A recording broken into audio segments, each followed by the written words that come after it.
All right, welcome back for the afternoon session on decennial census data and American Community Survey data issues and fitness of use. So we had a nice conversation really about data resources out there, as well as information from the Census Bureau on some of the new products and resources that they've got. So we're going to take that a little bit further. We've got this panel set up to really talk about what I would call data dilemmas. The panel for this is going to include myself, Cindy and Nancy, both from our office, as well as Mary Craigle from Montana. So we've got a great colleague from Montana participating with us, and she is in transit. So she's going to be primarily voice, not a lot of video.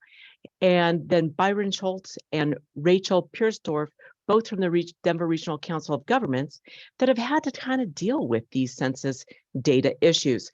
So bottom line is the fact that data isn't always fit for use, and which makes it then really, really difficult to make decisions based on data if it isn't as maybe good as you want it to be.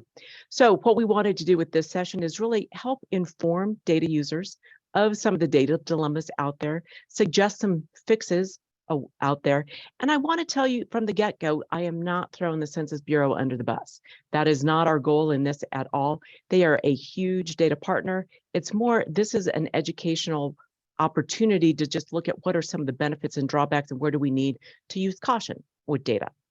I'm going to separate the segments into two different pieces. One, first talking about Census 2020, which yes, is a Census Bureau product, and then separate that from the American Community Survey, which is a different data product. Because I think if we talk about them combined, that we could get very confused because they really are two different products, two different variables coming out from those different products. So what are some of the issues with Census 2020? Big ones out there is the fact that 2020 was a weird year. We had COVID, we had politics, and we had natural disasters. So three things making it really difficult to have a good survey. On top of that, we've got decennial census challenges to begin with. There are groups that are hard to count, whether it's the under 5 or renters. Some populations are just always difficult to count. On top of that, we've got this thing called disclosure avoidance or differential privacy, basically adding noise to the data to protect privacy. So we're balancing privacy and accuracy. Impact of this whole piece is the fact that we've got delayed data. We only have the redistricting data. We don't have what was known as the SF1, which is the housing characteristic file, hasn't come out yet. And the acting director at the time, back in 21, was basically saying, you know what, some of the census block data does look fuzzy, and maybe you shouldn't be using it. Maybe you need to combine these fuzzy data into tracts, cities, counties, voting districts to actually make more sense of it. So basically saying some of the data just isn't good. So what do we know with differential privacy? We've talked about it in other annual summits, so I'm not going to go into a lot of detail. If you want more information, contact our office, or there's a ton of information on the Census Bureau's website. The redistricting data file was released in August of 21 with differential privacy added to it. The demographic and housing characteristic file has not been released yet, but a demonstration product really looking at how is differential privacy going to affect that data set was released in the summer, looking at the 2010 data to test what we found and what it's going to look like. People had to submit comments by September of this year. The data file is supposed to be released in May of 2023. We'll see if it happens. I think their goal is for that to happen, but the biggest issues from it is that because of the differential privacy, it broke this connection between households and total population, basically creating a lot of improbable and impossible outcomes. And you're going to see it in the data. And it also creates less accurate data for our smallest populations. Well, most of Colorado's municipalities are small. Most of our counties are small. So it does create some challenges for using data in Colorado.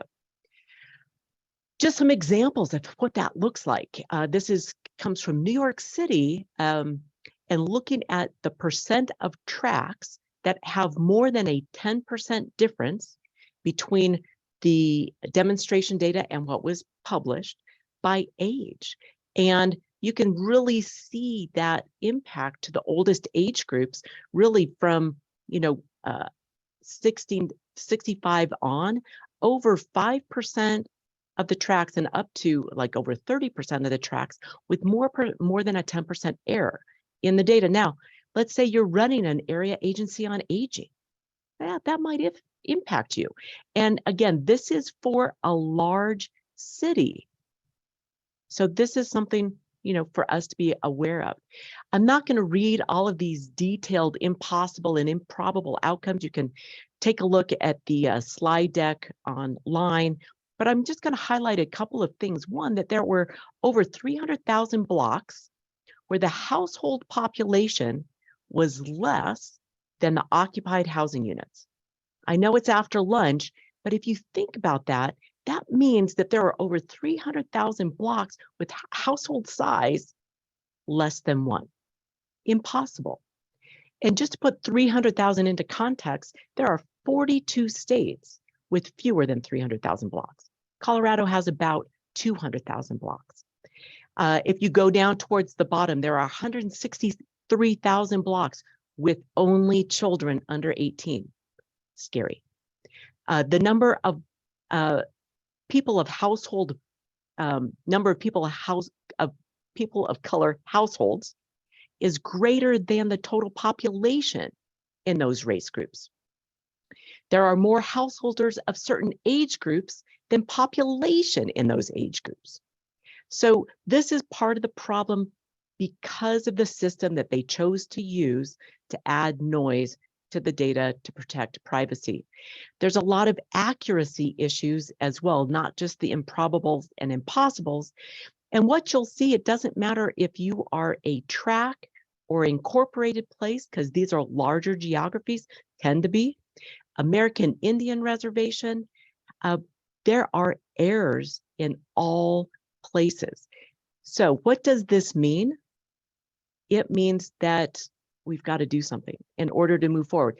They aren't going back.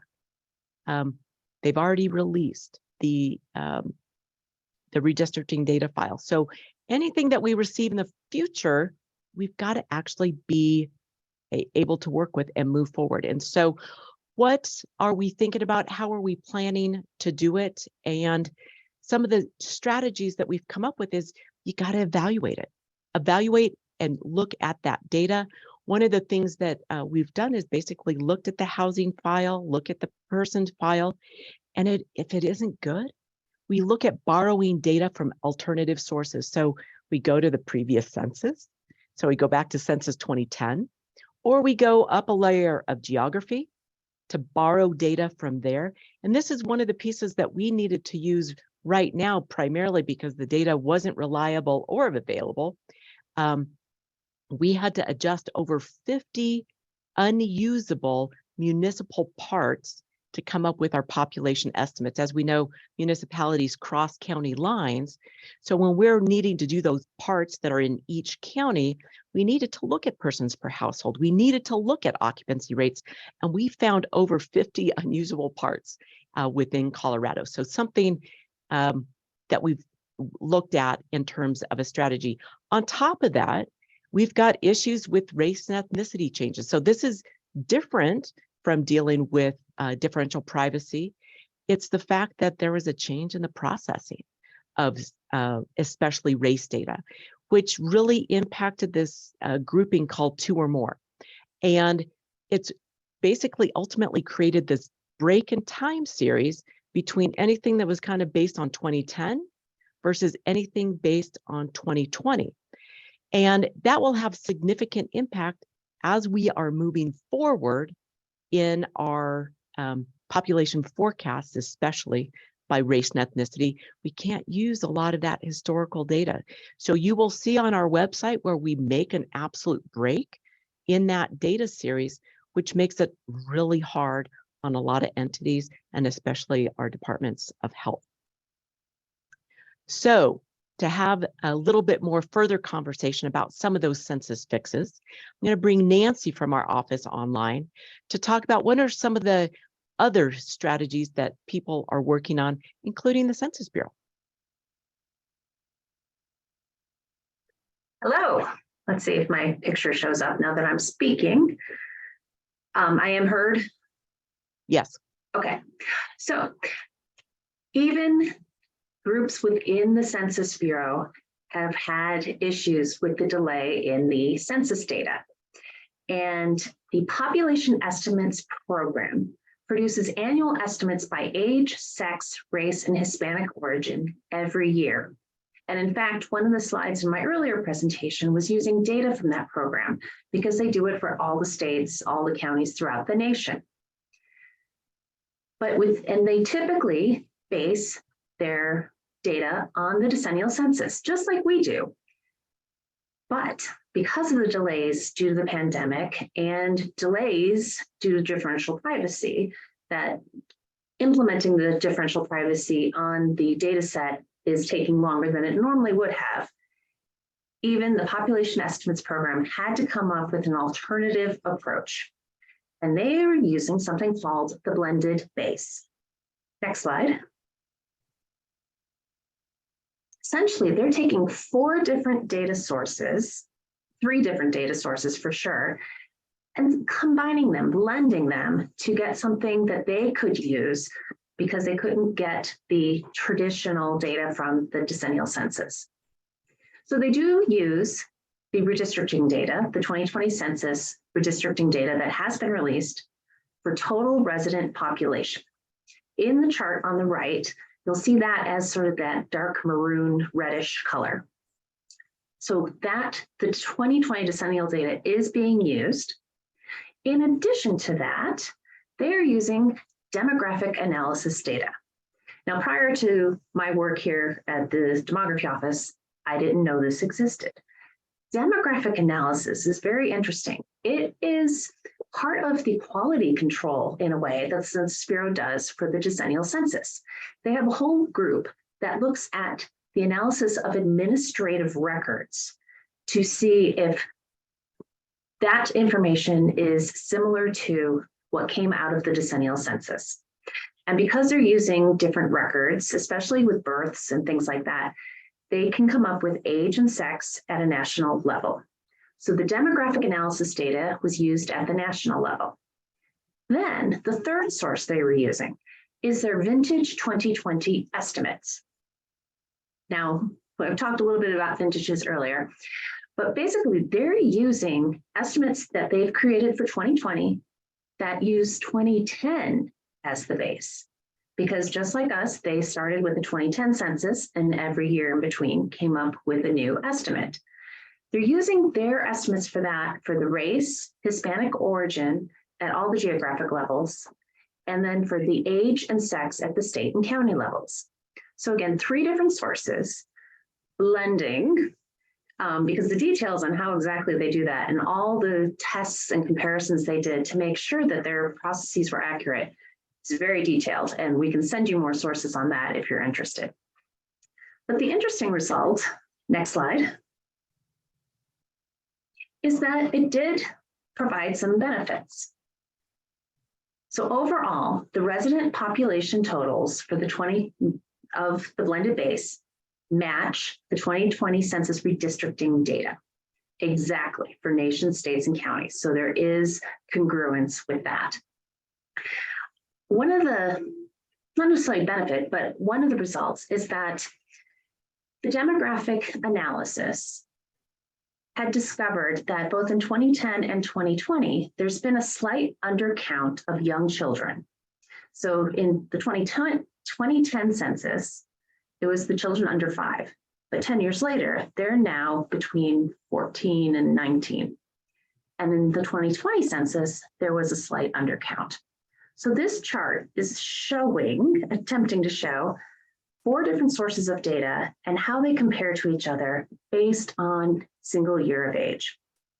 So 0-year-olds, babies on the bottom, 85 and over on the top. The red line is the actual 2020 census data. The yellow, which you can't quite see, but the yellow line is that demographic analysis. The vintage 2020 is their other source of data they were using.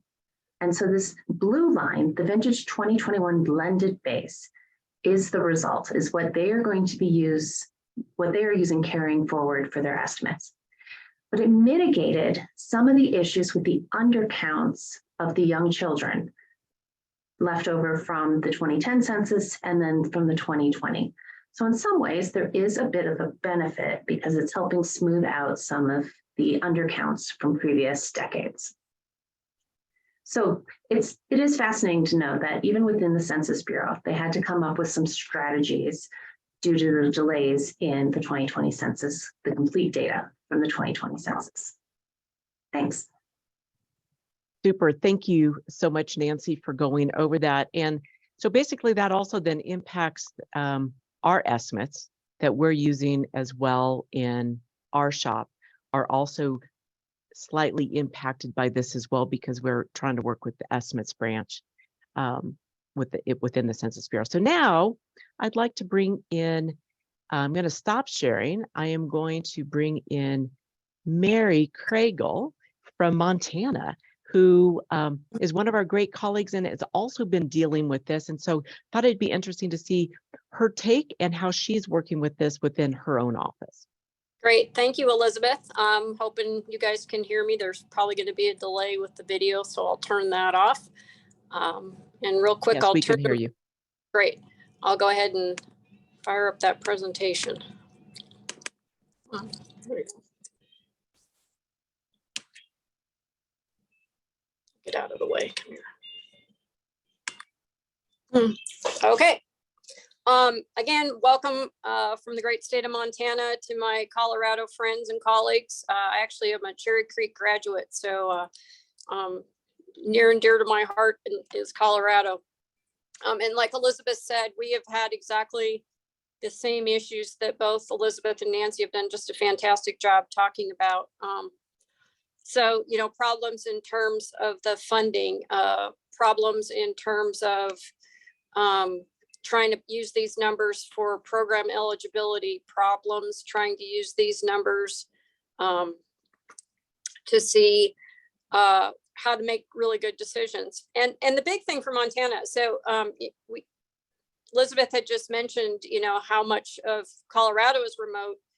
We actually only have 7 cities, and I use that term, that are over 10,000 in population. Our biggest city, Billings, is about 108,000 in the city limits.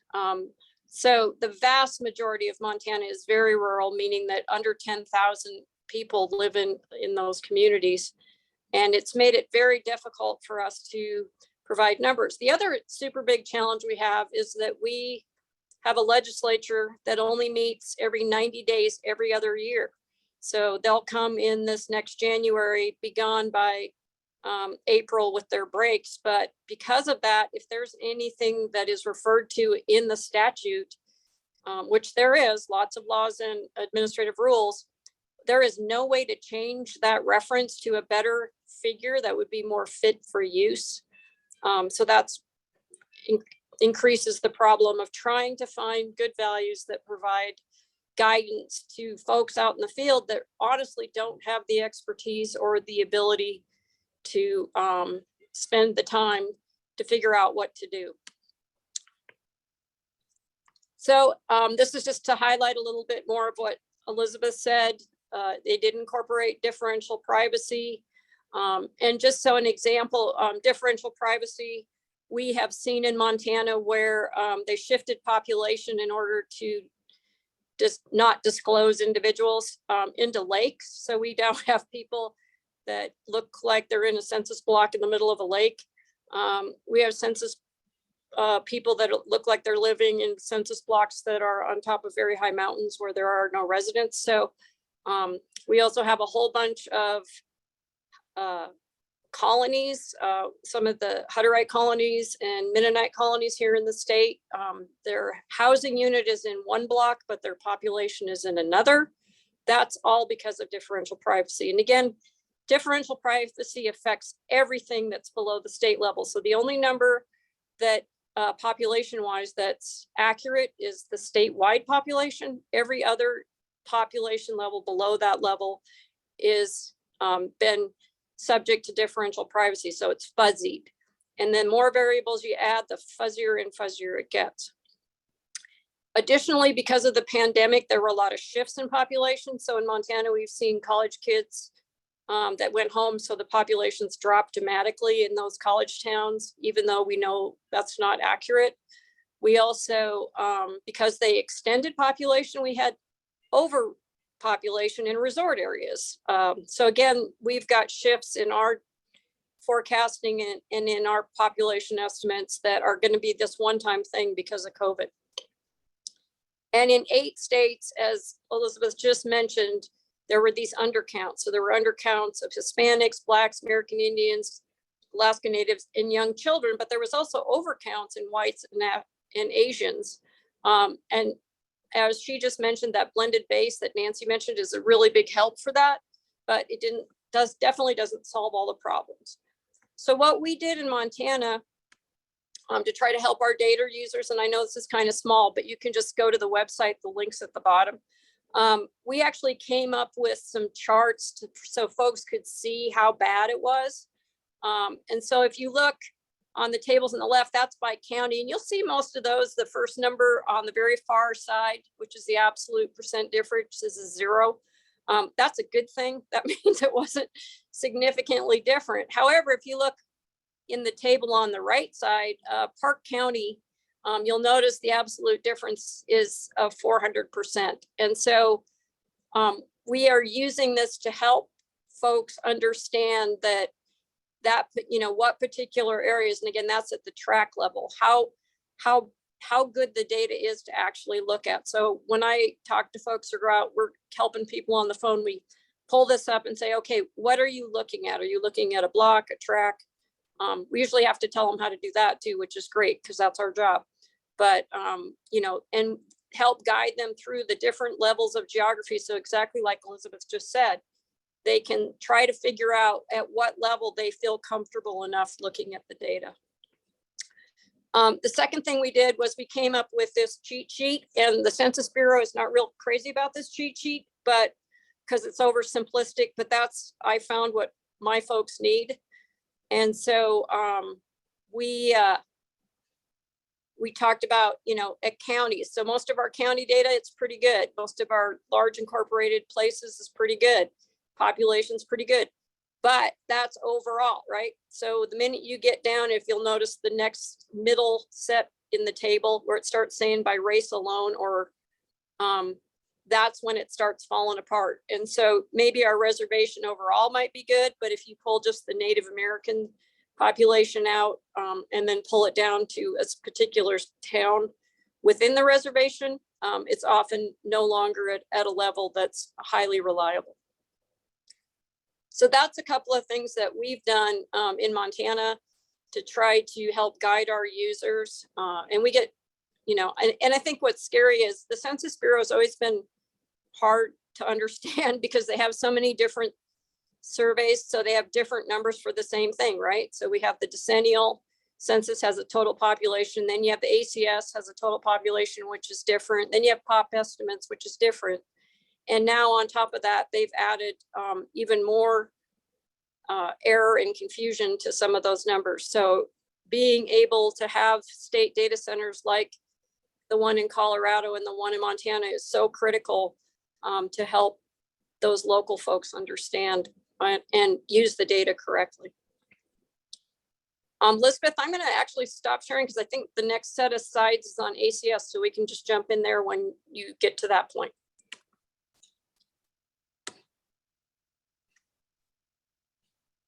Perfect. That sounds good. Exactly what we need to do. So thank you so much, Mary, and especially giving us your feedback, from what you're experiencing in Montana, which again, definitely has to deal with a couple of more small area issues than we do, but still, we've got a lot of those same things going on. So I'm going to share my screen again and start really talking about what's going on with the American Community Survey. If I can find the right button. Got too many things open. All right, so we've talked about the census, decennial census. Now let's talk about the American Community Survey, which tends to be actually something that we use more often, simply because it's a more, it's got more fun details to it than our just the regular decennial census. But it had the same issues with 2020 as a survey year. On top of that, we've seen continued slowing or worsening response rates to the American Community Survey. So if you get it, please fill it out. We're seeing some variability between years that doesn't always make a lot of sense, and Todd's going to cover that in the next session. And we talked about differential privacy in terms of Census 2020. Differential privacy on top of American Community Survey is a likelihood as well, which we'll talk a little bit more about. What happened with Census with 2020 and the ACS? Well, it was a bad year, right? And ACS collections stopped in March of 2020, and really the panels for March, April, May, and June were canceled. The Census Processing Center was closed from March through October, so data wasn't processed, and group quarter data wasn't collected those same timeframes between March and June. Therefore, response rates for that data were much worse. If we look at this table showing the different response rates, we can see 2020 is highlighted with much lower response rates for both the households as well as group quarters. But what you can also see if you start at 2016 and you go up, you can see that consecutively year after year, we're getting lower and lower response rates, which makes the data basically less and less reliable. So how were the 1 year ACS data modified? Well, different survey weights had to be used because that response rate was so different. And after they did a lot of analysis on it, they realized that they really couldn't release the data at anything lower than a state level. And on top of that, fewer tables, not as many tables were released, margins of error were much higher, and specific concerns with these variables listed in this table. I highlighted there a little bit median household income, because that is a variable that we all use a lot. And if they're concerned about that for 2020, what does that mean for us using it over time over these next 5 years? So the rule of thumb with the 1 year 2020 ACS is don't use it. If at all possible, don't use it. But let's now think about the 5-year data. So if you've had experience using the ACS data, you know, you've got the 1 year and the 5 year. The 5 years then pooled estimates from those 5 years, all the different geographies, taking into account, so for example, right now, the 2016 through 2020. But as you know, then that 2020 set of data is going to influence this 5-year data for 5 years. So from this 2016 through 2020 set, all the way through the 2020 through the 2024 set. And so these different weighting systems are going to be involved and influence us for the next 5 years.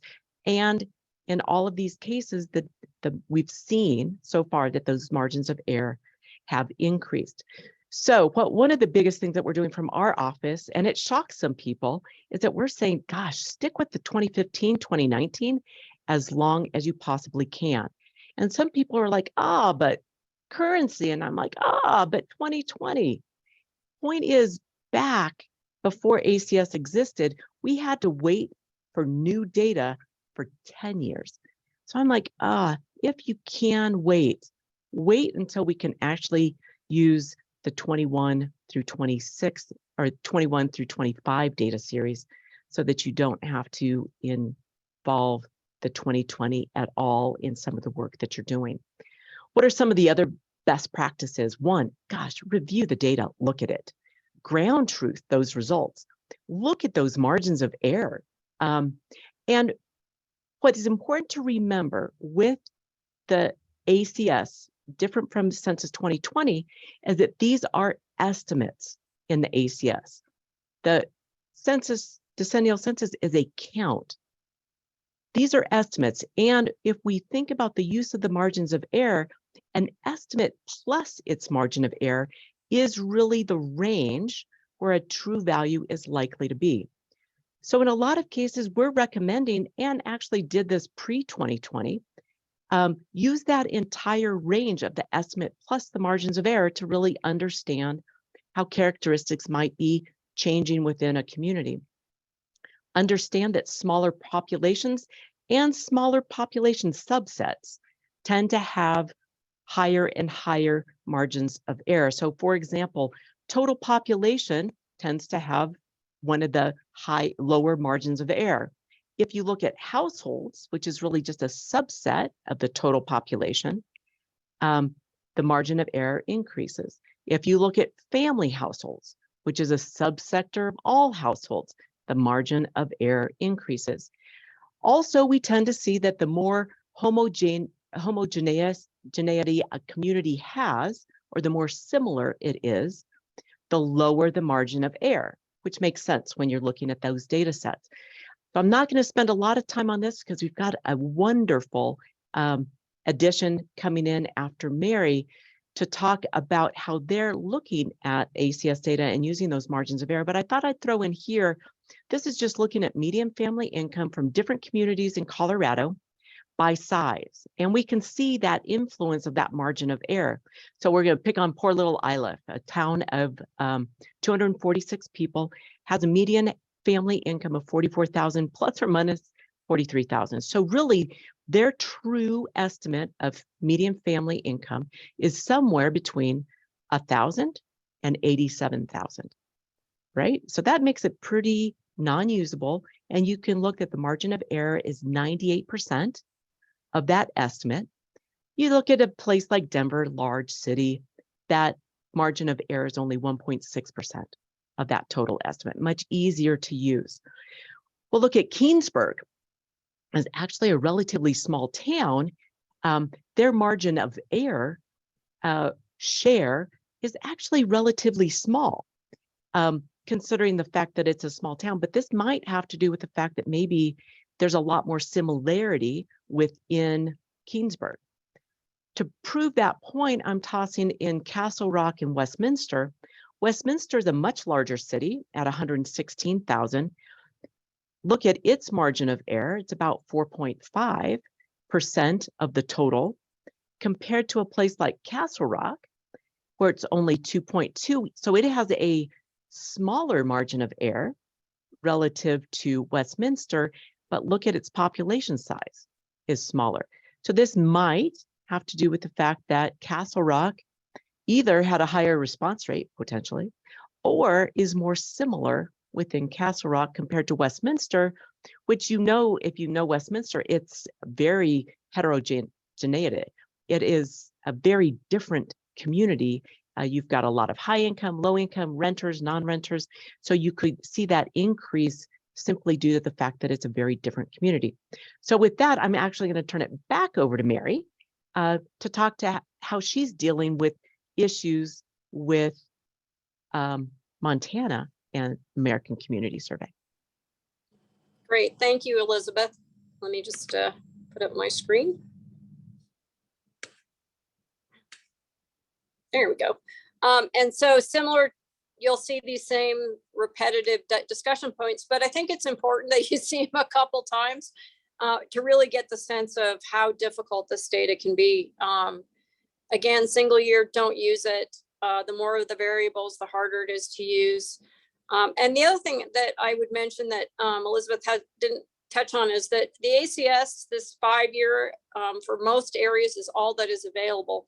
And in many, many cases, it will trend differently than what the decennial did. So I'll give you an example. In Montana, there's a reservation that the ACS says that they gained 406 folks during over that period, but the decennial actually says they lost 303. So it's really, really hard to know sometimes what to do with that. And as Elizabeth said, what we do is just like great people in Colorado, try to find other sources. We've actually even purchased data. We are lucky we have property tax data that's public, so we can use that data. We get other data from our Department of Health and Human Services to try to at least give folks some guidance on really what has happened during these periods of time. We also, to assist our data users in Montana, we actually just put up the data with color coding. So blue light, red light, yellow light, red light. Blue light meaning, yeah, it's very reliable data. The margin of error is 5% or less. You can feel comfortable using it. Yellow data, margin of error greater than 5, but less than 20, 15, I think is where the cutoff is, 15 actually percent. Use it, but know that there's great variability. And red meaning over 15% variability, margins of error, probably not the thing you want to make really life-changing decisions on. It might be okay for estimates on road size, might be okay for just a general thought of which way a trend is moving, but you definitely don't want to make decisions like public health decisions, emergency management decisions using that level of reliability.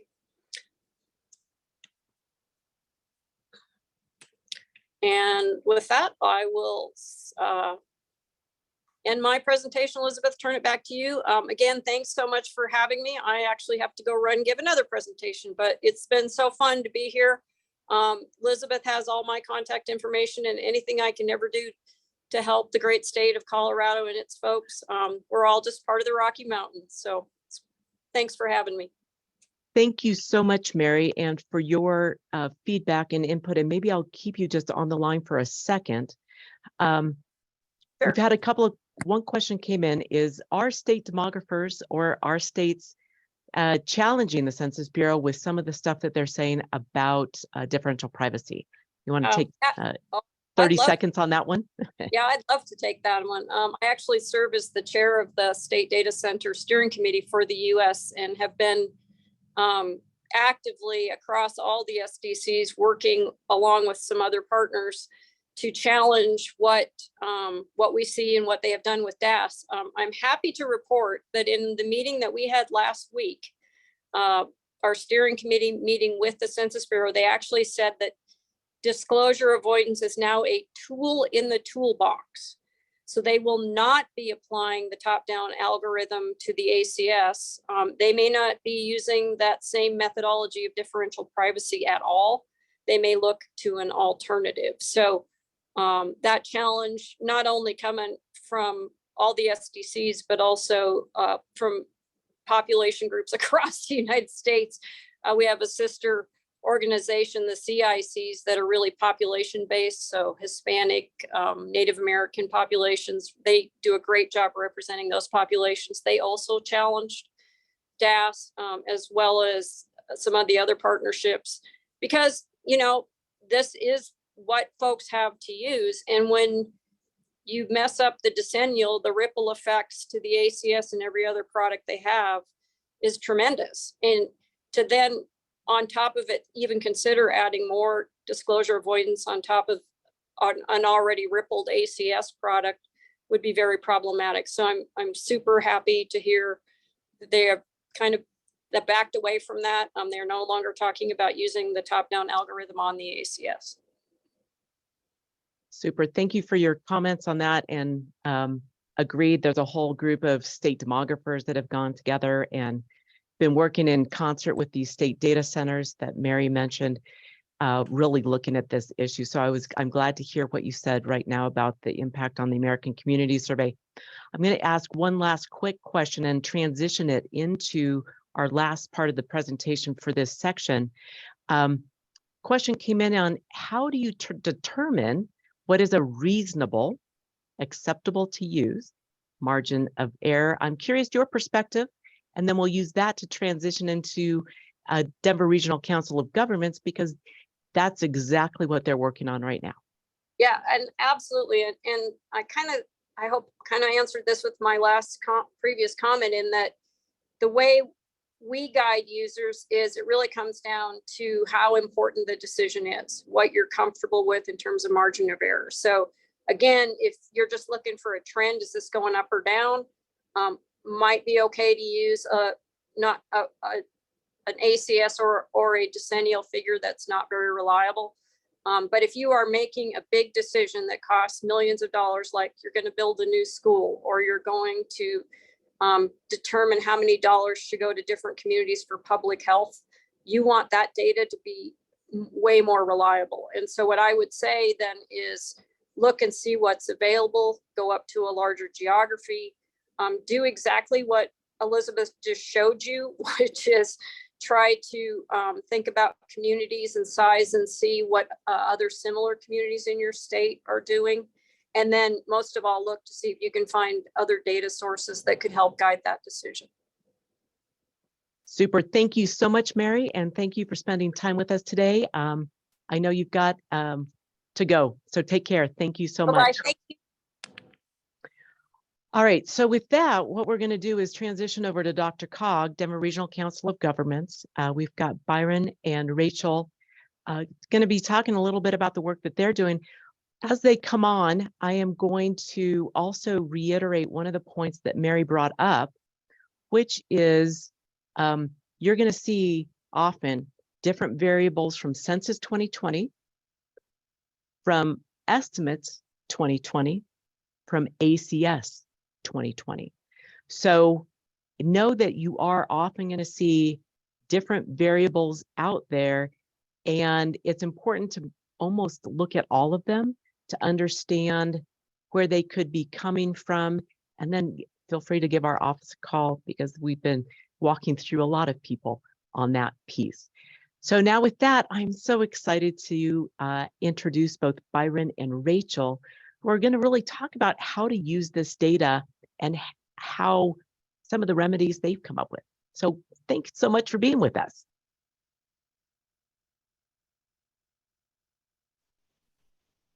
Yeah, thank you, Elizabeth. And I just noticed, I think my Dr. Cog background is backwards, so that's exciting.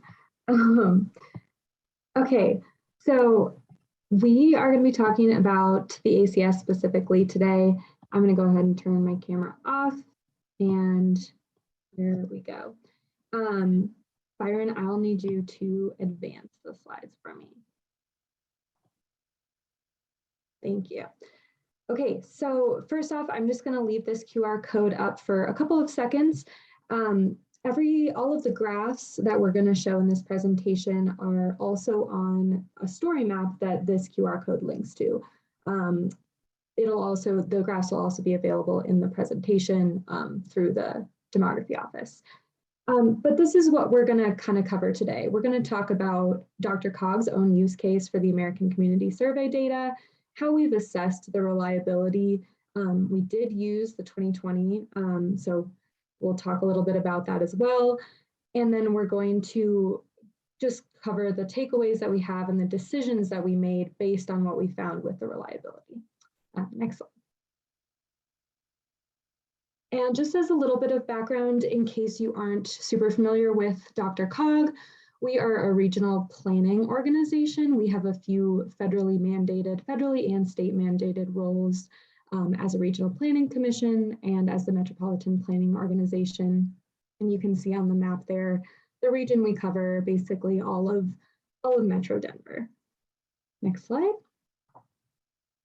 And so as part of Dr. Cog's federal mandate to identify and address environmental justice communities, we have been using the 5-year ACS data to create a marginalized communities data set that uses the variables you see on the screen.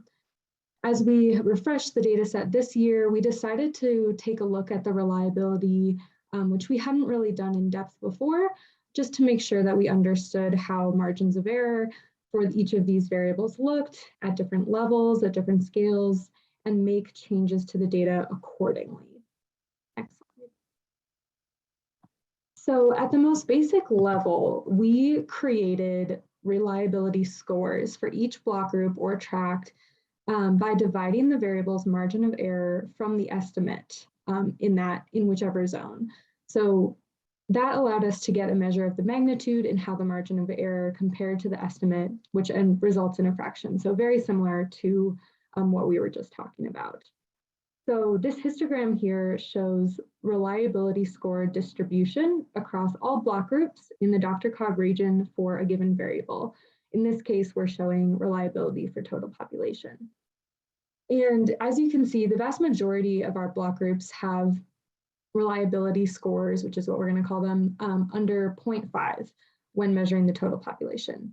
So for future histograms that we show in the rest of this presentation, we've kind of color-coded the bins that are above 0.5 orange, which is a pretty arbitrary marker of like bad versus good reliability, but just to give you a sense of the magnitude of reliability on either side of that marker.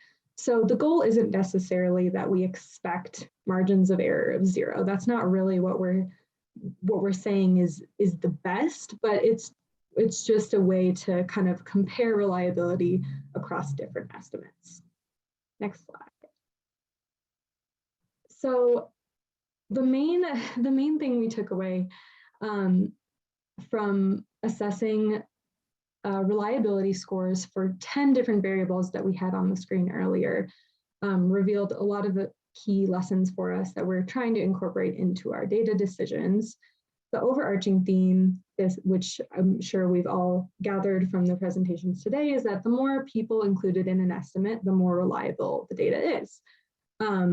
One thing that we discussed a lot was whether we were going to remove data or like filter out tracts or block groups if the data within them didn't meet a certain reliability threshold. And while we were considering that, we wanted to make sure that there wasn't any correlation between estimates of, for instance, very high concentrations of people in poverty with also very highly unreliable margins of error.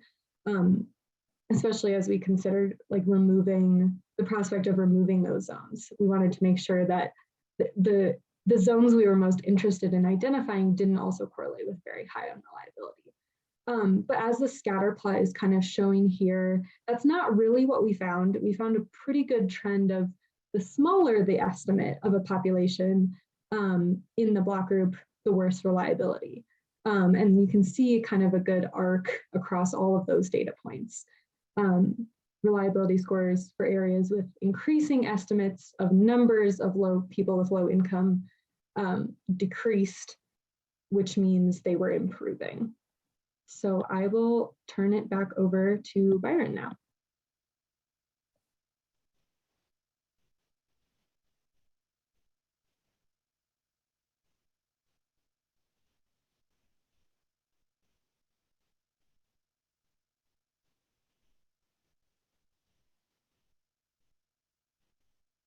I think you're muted, Byron.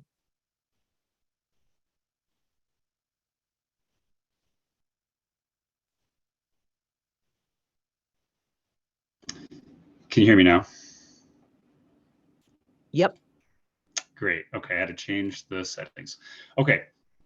So what I was saying was just based on that overarching takeaway, overarching theme that Rachel just outlined, we have derived 3 main takeaways from our investigation. And so the first of those is that tracts are more reliable than block groups. And this is something that Mary was getting at too, just go up a geography. And so if you look at this table we put together, this just goes through various different variables that you can get in the ACS, and then what the reliability score is at the block group and then at the tract. And again, lower is more reliable. And so you can see for pretty much all of them, the reliability at the tract is almost twice as good as it is at the block group. And for some variables, like for people with the disability estimates, the tract reliability is vastly improved than the block group. And that's due to both a greater sample size, but also a change in the definition the ACS uses when they look at tracts. And so the remedy, pretty simple, relatively simple, is that we will be using the tract level data as much as we can, and we'll only map certain variables at the block group when the reliability meets our needs. So the second takeaway is that individual estimates are more reliable than household estimates on the whole. And so this shows, these two graphs just show different ways of assessing low income. You can either look at households with low income or people with low income. And you can see from these histograms that reliability is much better. People with low income tends to cluster below that 0.5 reliability threshold. And there's some other things at play here. You have a little more control over the threshold, the poverty threshold, when you look at people instead of households. And I'll get into that in a later slide. And so Dr. Cog, as a remedy to this kind of issue, we will be measuring switch from measuring households to low-income individuals instead, so we can help get better reliability. The third takeaway, some variables are more reliable than others, and that table a couple slides ago showed that to some extent, but this one is kind of interesting. So as I was mentioning, if you're looking at people with low income, you can define that several different ways. You can look at it with people strictly below the poverty line, and you can see on this chart that the reliability tends to, most of those block groups tend to kind of fall into that worse reliability orange zone. But if you expand that definition to 150% of the poverty line, you can start to see reliability improving. And then it's much better when you go to people below 200% of the poverty line. And so our remedy there was just to increase the sample size as much as we could for low income measures, looking at 200% or less of the poverty line instead of just at the poverty line or below. We did also do a quick comparison to the 2019 5-year ACS and margins of error there, just to see how much worse the margins of error were for the 2025 year. And so this table compares that for tracts. And so for the most part, or for pretty much all the variables, it is worse reliability for 2020. It's not terrible. Of course, this is going to depend on like the specific tract you may be looking at, but it definitely is worse. But again, it just depends probably on the variable and on the particular area of interest. But we decided that the reliability scores were okay enough for us to go ahead with 2020 ACS for our purposes. And so the next thing I'm going to show, and I'll be quick because I know we're running close on time here, but we just did a little map visualization of reliability across the region. And then just to kind of explore what it looks like if you tried to exclude reliability, block groups or tracts by reliability. And so the first thing I'll show is just this general layer that shows block groups, and they're color coded by reliability score. And so the darker the color, the worse the reliability. And I don't really want to drill down too far into the details here, but we just wanted to see if there was a spatial pattern to reliability. And in this case, it's just for total population. And we didn't really see too much of a pattern here. And this was just something that we explored. Perhaps it may be different for other regions. But what we thought was more interesting here was we looked at these different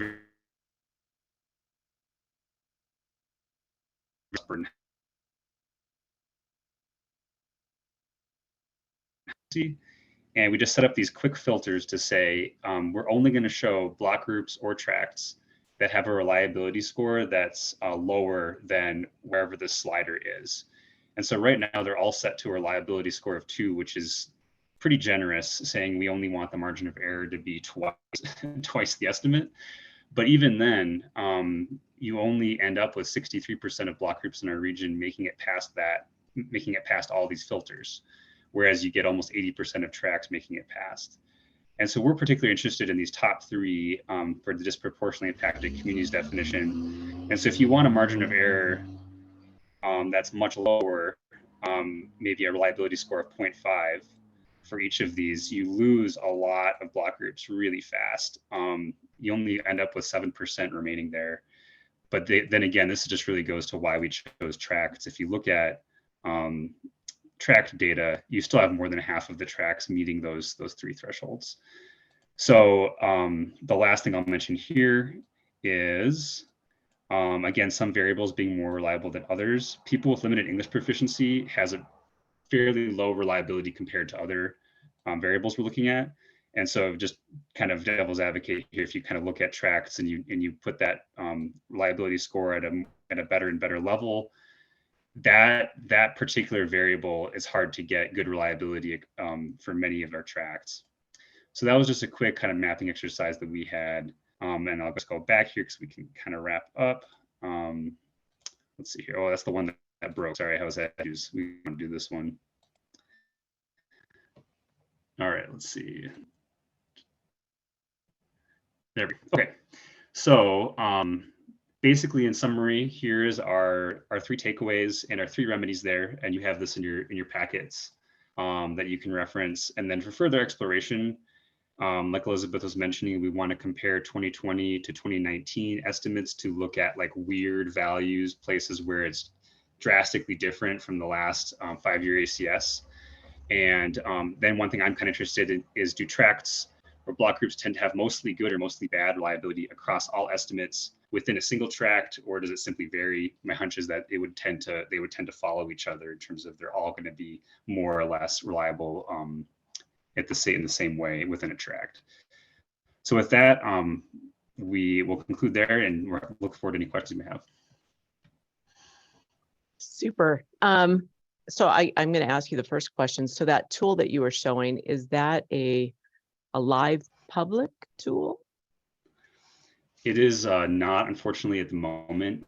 We threw it together really quick for this presentation, but we could explore that internally if folks would find that useful.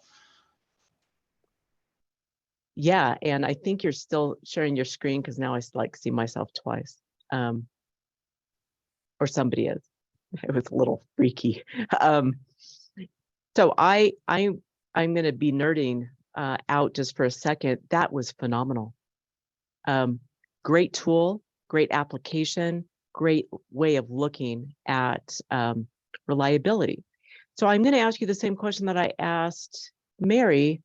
Have you really come up with a variable that you're saying, a margin of error that you're saying yes, no to, and why? We haven't necessarily picked a yes, no to a level, like a reliability level within a variable. I think we were on the fence about some variables because they were so poor. For example, we were debating in our marginalized communities data set, including single parent households, because that tended to be pretty low reliability. But with some community engagement we heard from the community that was an important variable to include regardless of how unreliable it may be. And so we did include it. And I'm trying to think back now if there was anything, Rachel, if you remember, if there's any variables where we said no entirely to it. I think the ones that we ended up choosing were better than our other options, but I can't remember exactly which ones those were. They tended to be more household level, I believe. Yeah, I don't think we were really Xing off particular variables. I think it really comes down to what you're going to use the data for. Our use case is not really making those really high stakes decisions like Mary was talking about. We're really, it is a bit more of a mapping exercise and meeting some federal requirements rather than saying, yes, this population is here and therefore we're going to do this project here. So I think that is what gives us a little bit more leniency and just in worrying about that exact reliability a little bit less. Definitely still making those other decisions to optimize for it when we can, though. So one of the coolest things that I think you did is you identified two things, and I'm like very sad that I doubt that there's any decision makers or legislators or anybody like that on this call. Is that you really clearly identified that tracks are the best. And I think we all should be very aware of this, because as we are about to start a new legislative session in January, and they look at writing bills that have specific criteria, that raising it a level to that track is probably going to be actually better for communities in terms of coming up with reasonable estimates. The second thing that I think you did as well, I mean, I think we've all known this, but I think the best part about it with your graphics is if you can move to that largest population base. So moving away from households to total pop. I can't tell you how many people have said, well, why is the margin of error so much better for poverty versus household income? I'm like, well, your N is different. And they're like, what? But so you guys spatially and graphically showed that, which I think is also key, because I think that can actually improve legislation as well, in terms of, can we just write the criteria better so that it is more reasonable? And I've got a list of other things that I would love for you guys to study. But one of them definitely is there anything in that whole suite of disadvantaged that has the best variable? So even though communities might like this single parent variable in there, can you use other proxies that might have better reliability? Anybody that's ever worked with me knows that I'm totally stuck on income, because I think it explains so much. So even a single parent household tends to have lower household income than other households. So just thinking about this whole proxy piece. So I'm sorry, I'm nerding out. I'm not seeing any questions in the Q&A, so that's why I'm kind of leveraging you. But I want to thank you guys so much for participating. More than anything, thanks for being partners as well over time. And I look forward to meeting and hopefully working with you guys in the future on things like this, because I think you've done an enormous service to the way that we can talk about data and use it. Keeping that in mind and looking at time, I know we're 5 over. Oh, well, this was definitely very exciting for me to look at this. We're going to take a break now from 2:25 to 2:30. We're going to extend the break just that 5 minutes because we went over those 5. And our last session is going to be on basically using these census tools to determine communities of need and what are some of the challenges out there for program managers or leadership in terms of taking this message forward. So with that, we're going to take a quick break for 5 minutes. I'll see you back at 2:30.